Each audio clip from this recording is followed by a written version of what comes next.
Frekuensi punya peranan penting di kehidupan sehari-hari, seperti halnya ketika kita menggunakan handphone untuk berkomunikasi, menonton televisi, sampai berkomunikasi melalui handy-talkie pun pastinya nggak terlepas dari adanya sinyal frekuensi. Dan sebagai pembuka dari perjalanan kali ini, Banten menjadi wilayah pertama yang saya datangi. Selamat datang di Jelajah Frekuensi Negeri.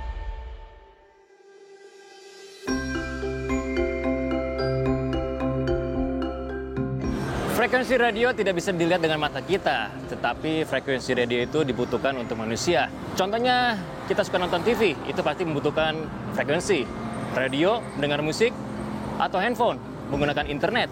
Nah, kita kan suka tuh lihat sosial media, nonton film, main game. Tapi bisa kebayang nggak kalau misalnya radio frekuensi itu tidak ditata dengan baik? Pasti banyak sinyal yang lost, atau nggak bisa dibilang crash. Itu sangat bahaya banget untuk komunikasi yang sangat dibutuhkan. Dan sekarang saya lagi menunggu salah satu orang yang penting yang akan mengajak saya menjelajahi frekuensi di Banten.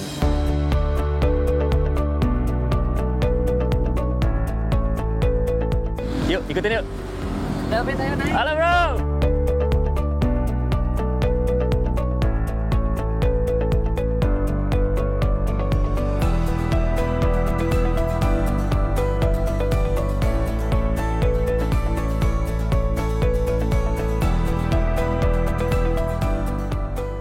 Wah mas, mobilnya nyaman banget ya? Iya, mobilnya ini punya nama mas, ada nama panggilannya, si Apa tuh? Moni namanya. Moni? Moni, iya. Moni itu artinya? Artinya mobil monitoring. Oh, mobil monitoring. Ini buat dipakai untuk lapangan oleh petugas SDPPI gitu. Oke, I see. Oke, sahabat Kompas TV, sekarang kita udah ada di Balai Monitor di Tangerang. Dan saya penasaran nih, pengen tahu lebih dalam lagi. Oke, ayo mas. Ayo.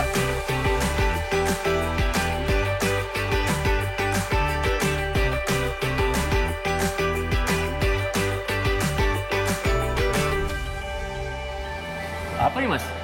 Jadi ini tuh ruang display perangkat monitoring dari tahun 80-an sampai 90-an ya. Oh, jadi jatuhnya kayak museum gitu maksudnya? Semacam museum. Wow. Jadi ini perangkat-perangkat yang lama-lama yang digunakan di lapangan dulunya. Iya.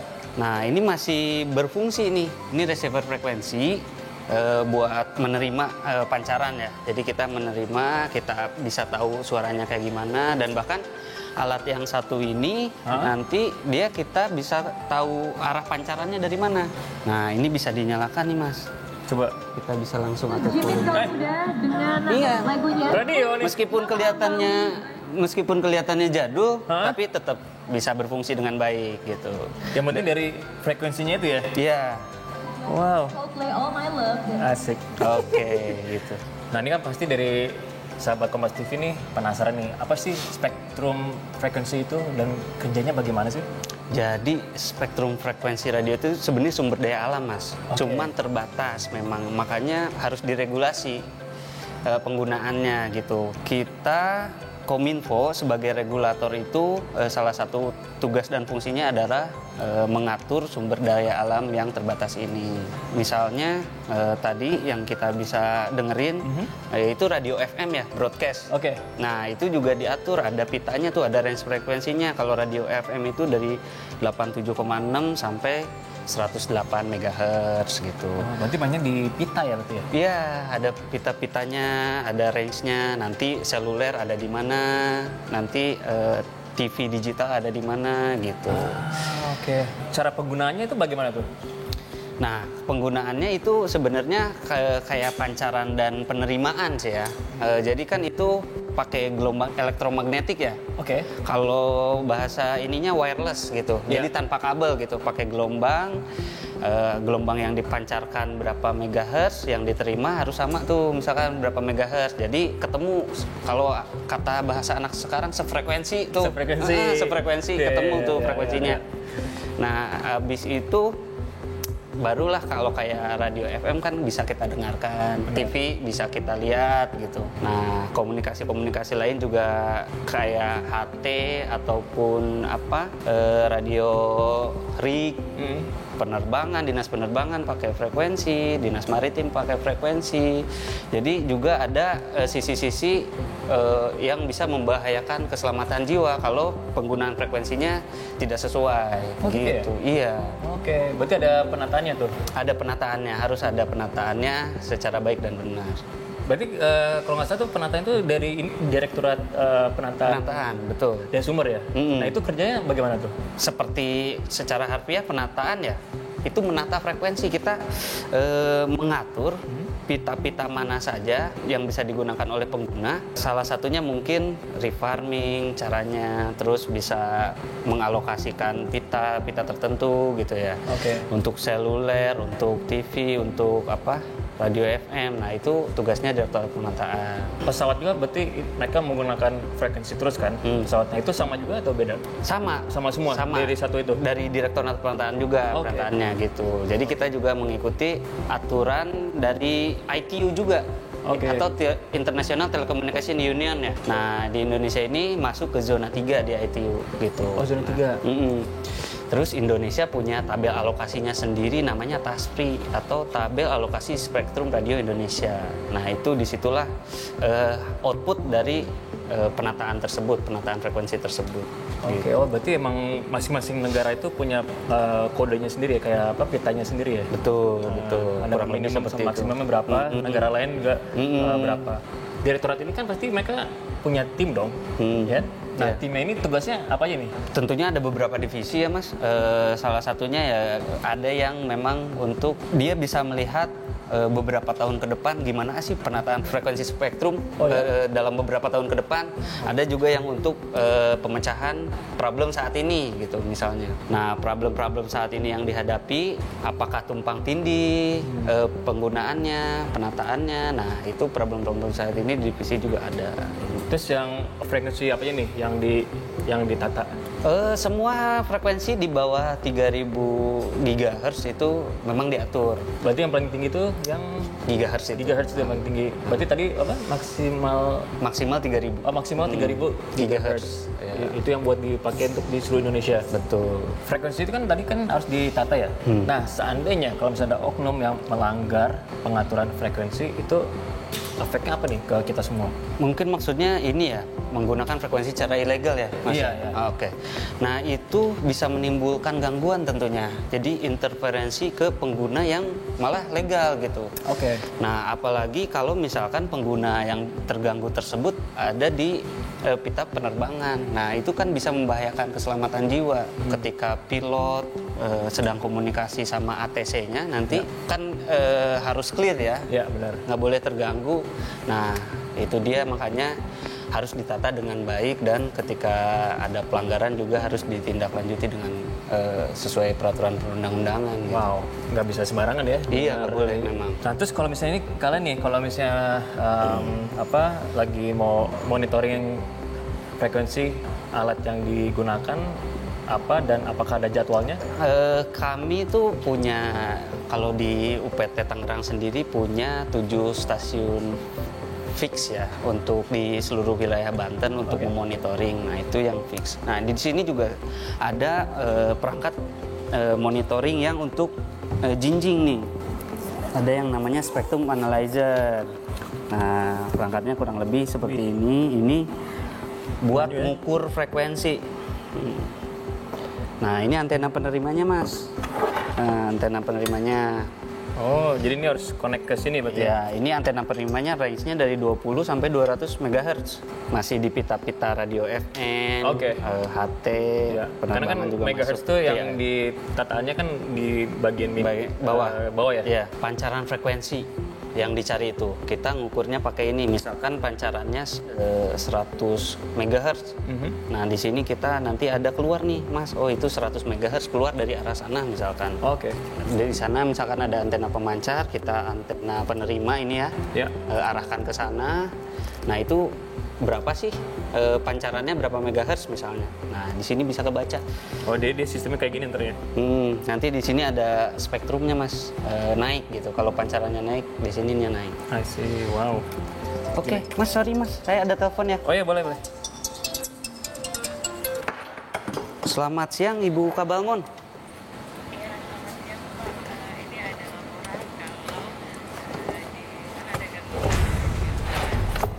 Oh, ada gangguan ya Bu ya? Di daerah mana ya Bu ya gangguannya? Oke. Yang terganggu apa Bu? Mohon maaf.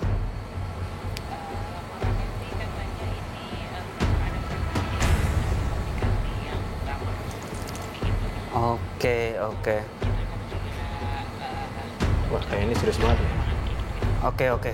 Kami segera meluncur ya Bu ya? Oke, terima kasih Bu. Ada apa, Mas? Ada gangguan, Mas David. Oh ya, urgent. Urgent, kita harus segera ke sana kayaknya Mas David. Oke. Boleh ikut ngapa nih? Oke, Siap. Berarti ngeceknya gimana nih? Langsung ke sana lokasi atau kita lewat bisa sana? cek dulu dari sini Mas. Kenapa, Mas? Wah, jadi ini Mas nih gangguannya yang tadi dilaporkan. Nah, ini kelihatan kita spektrumnya dan kalau didengar kan Mas bisa dengar ya dari alat monitoringnya. Ini bukan suara komunikasi nelayan nih. Ini malah kayak suara musik ya Mas.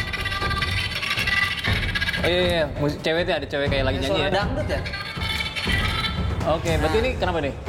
Nah ini nih yang sepertinya mengganggu frekuensi nelayan tersebut Mas.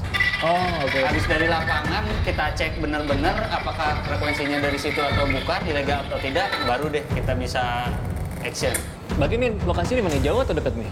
Ini lokasinya di Karanghantu Mas sepertinya. Nanti ada Mbak Ulfa, Mas David bisa kesana teman Mbak Ulfa deh. Oh boleh, berarti dia mau berangkat sekarang nih? Iya. Bentar lagi? Yaudah, kalau gitu. Sobat Kompas TV, sekarang saya mau ketemu Mbak Ulfa, langsung ke lokasi, kalau gitu. Ya, Oke. ayo Mas. Yuk.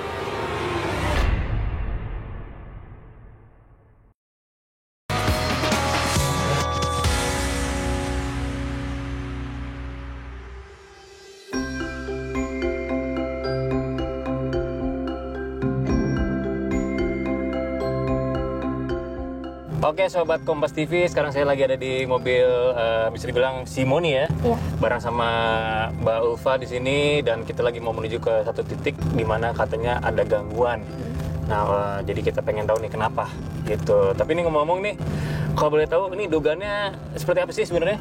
Kan ada laporan gangguan Mas dari pelapor. Nah, Ya. dia melaporkan adanya gangguan frekuensi radio. Nah, itu kita sekarang akan coba untuk ke sana untuk ngecek gangguannya seperti apa. Sekaligus kita ini kan pakai mobil monitoring Simoni. Ya. Kita sekaligus dijalani sambil monitoring terhadap frekuensi yang terganggu tersebut. Oke, ini kalau bisa dilihat nih Simoni ini dalamnya unik banget ya, maksudnya banyak Iya. banget alat-alat. Iya. Ini apa aja nih kalau boleh tahu nih? Jadi ini mobil monitoring kita Mas, ada perangkat monitoring. Nah, Oke. perangkat utamanya ada SMD. Nah itu dia bekerja di range frekuensi yang cukup lebar Mas, di 9 kHz sampai 26,5 GHz. Luas banget kan cakupannya Mas. Ya. Nah itu bisa untuk kita melakukan monitoring maupun deteksi sumber pancaran, sumber gangguan. Kan tadi ini kan waktu di kantor katanya lokasinya itu di Karanghantu ya. Iya. Nah itu nanti kalau bisa udah nyampe di sana, itu bakalan bagaimana tuh flow ini ya kerjanya? Nah, ini kita sambil jalan ke arah sana dan ternyata penunjukan arah terkuatnya emang ke arah sana sih Mas. Jadi bisa jadi nih suspeknya juga emang deket dari pelabuhan.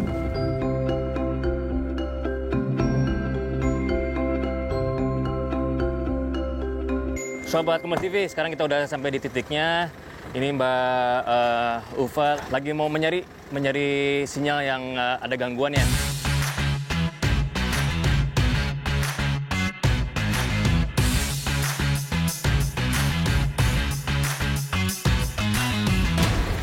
Jadi ini saya cari dulu Mas pakai perangkat pondok ini Oke.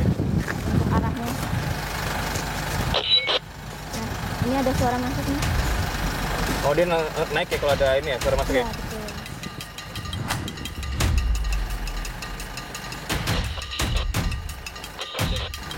Oh iya iya. Naik ya? Ada suara dari sana nih. Di sana.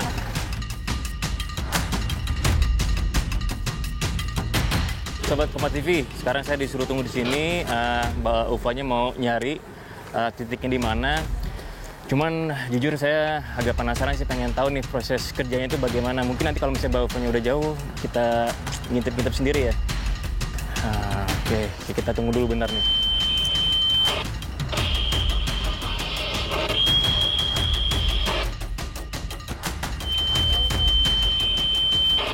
Kita pelan-pelan kali ya. Misi. Nah, Pagi Mas. Pagi. Saya Ulfah dari Balmon Tangerang. Iya. Mas ada pakai frekuensi radio nggak? Pakai Mbak. Itu Mas ada izinnya nggak Mas? Izinnya? Heeh. Izin apa ya? Izin frekuensi radio Mas. Jadi penggunaan frekuensi radio itu harus ada izinnya Mas. Karena ini kami ada laporan gangguan. Jadi ada pengguna yang udah ada izin melaporkan adanya gangguan. Suaranya Mas tadi masuk ke frekuensi mereka. Oh gitu. Mas kalau memakai frekuensi radio harus ada izinnya. Karena yang Mas pakai ini kan mengganggu frekuensi radio nelayan nih. Nah selain itu frekuensi radio kan juga digunakan untuk penerbangan Mas. Nah ini berpengaruh ke keselamatan jiwa. Jadi makanya Mas kalau memakai ini harus ngurus izin dulu Mas. Ngurusnya ini ke SDPPI. Oke. Jangan diulangi lagi ya Mas pakai frekuensi ilegalnya. Baik Mbak, terima kasih. Jangan lupa ngurus izinnya ya Mas. Siap. Saya pakai dulu. Mas David. Bagaimana tadi? Iya Mas, jadi tadi udah ketemu pengganggunya. Terus? Udah saya minta untuk nggak pakai frekuensi itu lagi. Terus udah saya minta juga untuk segera ngurus izinnya ke SDPPI Mas. Oke. Jadi ini sekarang kita akan ke pelapornya Mas yang melaporkan gangguan itu untuk menjelaskan hasil penanganan gangguannya tadi. Siap, ayo.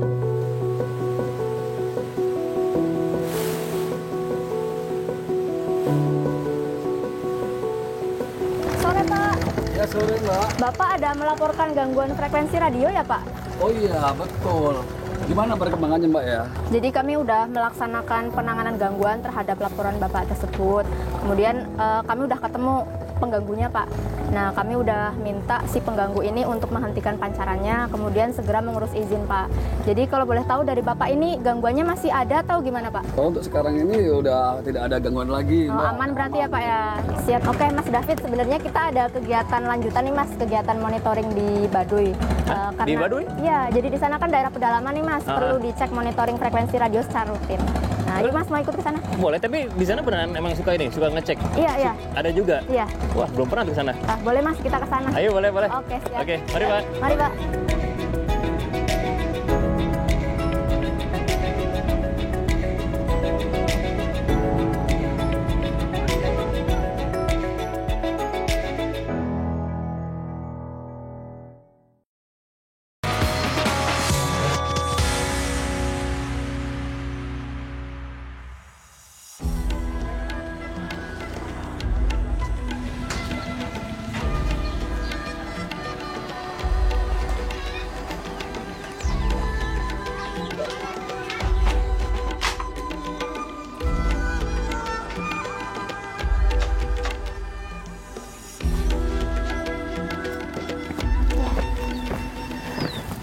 Oke, Sobat Kompas TV, sekarang kita sudah ada di Baduy luar nih, dan kita di sini mau ngecek frekuensi yang ada di sekitaran sini ya, betul ya?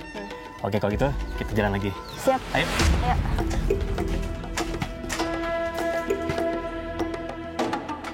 Aku pengen tahu nih kalau misalnya Mbak Ova nih kalau masuk kayak ke sini nih ke Baduy, masuk ke desa-desa, itu ada nggak sih kayak nama tugasnya itu apa gitu?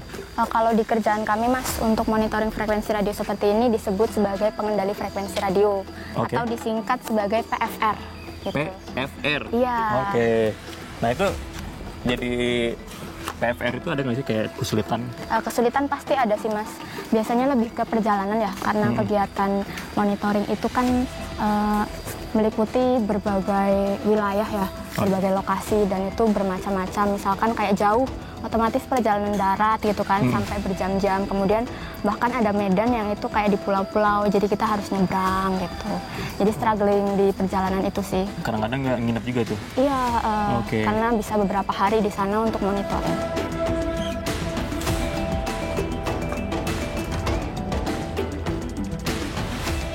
Halo Mbak Ulfa. Oh, hai Teh Sarti. Kemana? Ini mau ke sana mau ngecek frekuensi nih sama Kang David. Halo, sama David. Mau kemana nih? Mau ke terminal, mau ngecek sampai. Oh, habis? Iya. Oh, oke. Sip kalau gitu. Oke. Duluan ya. Iya, hati-hati ya. Dadah.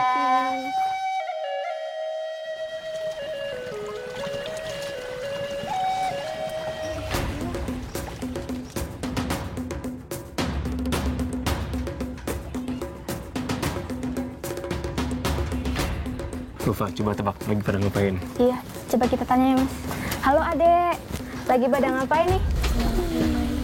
Main game? Wih, internetnya bagus. Berarti di sini lancar ya? Bagus sih mas. Jadi kebetulan di sekitar sini ada BTS juga yang bisa cover untuk jaringan seluler. Makanya oke. bisa dipakai buat main games nih sama adik-adiknya. Wih, seru. Oke, dadah Oke, deh. lanjut main gamenya dek. Makasih ya. Dah.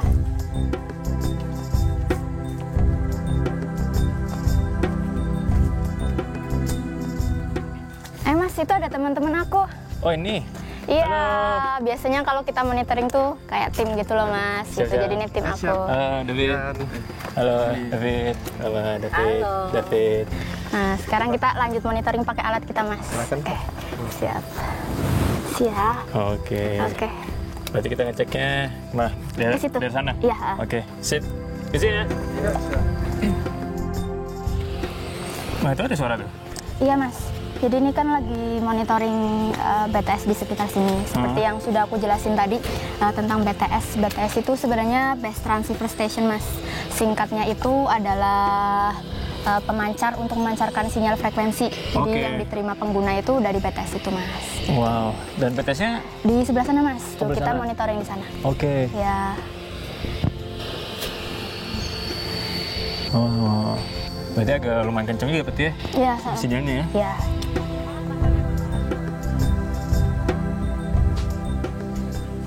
Bapak, Iya. kan biasanya kan, suka ke pedalaman ya, kayak ke Iya. sini, biasa contohnya ke Baduy. Nah, biasanya apa nih yang di monitoring?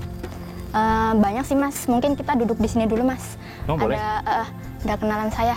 Teh numpang duduk ya teh. Oh, jadi kita kalau ke sini emang boleh numpang gitu Ya aja? kebetulan saya kenal. Oh, Iya. halo. Boleh. Iya, kasih ya. Boleh juga nih ngopi nih. Iya. Jadi kalau kita kegiatan monitoring itu mas, baik di pedalaman maupun di tempat lain lah, kita biasanya ada monitoring pendudukan frekuensi radio.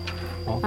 Untuk mengetahui frekuensi radio apa aja sih yang digunakan, misalkan kayak seluler, kemudian radio FM maupun TV digital dan sebagainya. Oh ya, sekaligus di sini kan tempat wisata ya mas, jadi perlu akses komunikasi yang baik gitu kan.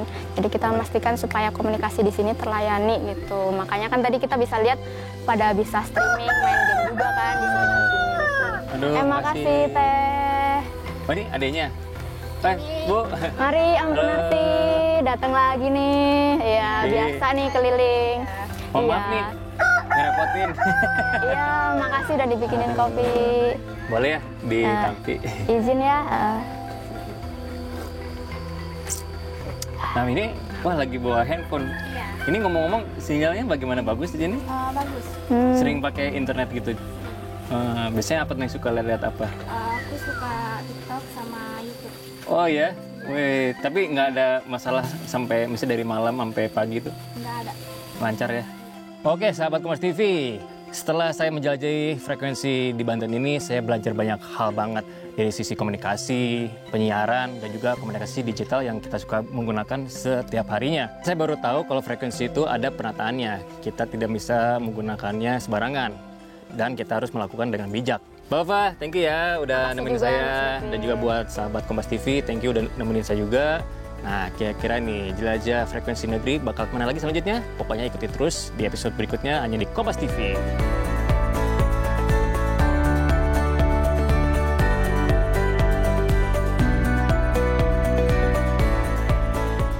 Di balik ketenangan alam dan keterasingan yang seolah jauh dari teknologi modern, ada frekuensi yang bekerja tanpa henti. Dengan pengolahan yang tepat, frekuensi tidak hanya mendukung aktivitas sehari-hari, tetapi juga mendorong inovasi dan kemajuan teknologi di masa depan.